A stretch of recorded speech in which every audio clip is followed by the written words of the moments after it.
Hey, if you've just checked out my channel from my scooting videos or my Android videos or my gaming videos, you may not know that my first videos on this channel were about foraging for wild plants. Some of these wild plants, like these beautiful violets, these wild purple violets, and the flowers and the leaves on these things are edible.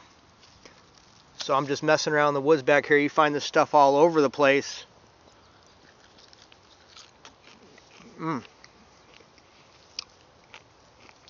Makes for a really nice salad addition. The leaves are very nutritious,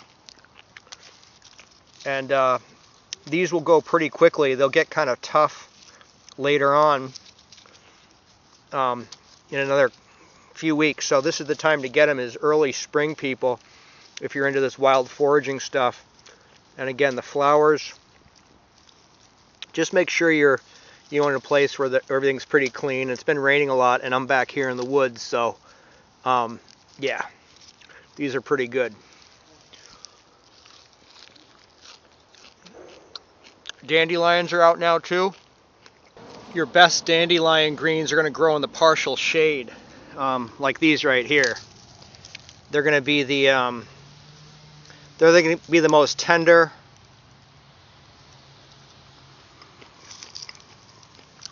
They taste a little bit like arugula. I'll harvest a clump like that. You don't want to pull them out of the ground. You want to cut them. And if you go back to the same place, they'll come up even better.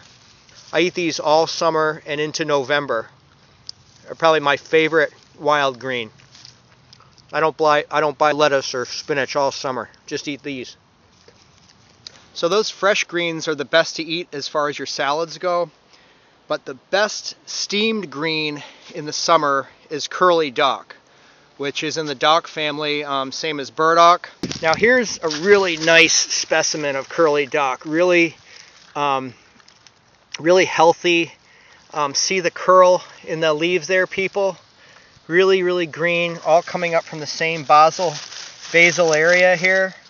And this stuff is delicious steamed. It kind of tastes like a sour spinach, I would call it. I'm just adjacent to a composting area right here. You can see a lot of garden refuse and leaves and stuff. There's wood chips over there. But I mean, this stuff just grows everywhere along the edges of fields. And this is really great to snip off the leaves and steam or saute these as you would spinach. And this is my #1 steamed green vegetable for foraging in the summer, people. Curly dock. You know, the trout lily is a really beautiful wildflower. Comes out in the Northeast in May. That's the trout lily.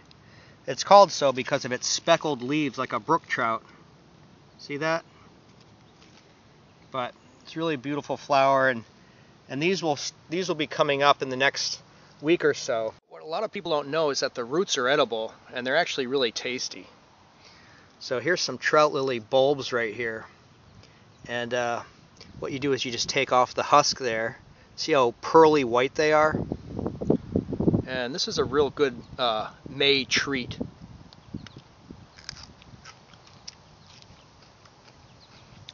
They're very juicy, very crisp. See how white that is?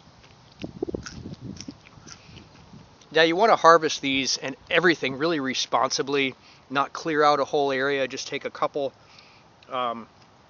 samples as you go along, because you know they're really beautiful wildflowers and you want to let this stuff propagate. But they are a nice little treat to grab a couple trout lily bulbs in May when they're juicy, crunchy, and delicious. So there's a few foraging ideas for you early this spring. Get out in the woods, find some wild foods, wild greens to forage. Give a thumbs up, people, for foraging for wild plants. Would be great to have you on board as a subscriber to my channel. Look around, drop comments, and thanks for watching. See you next time.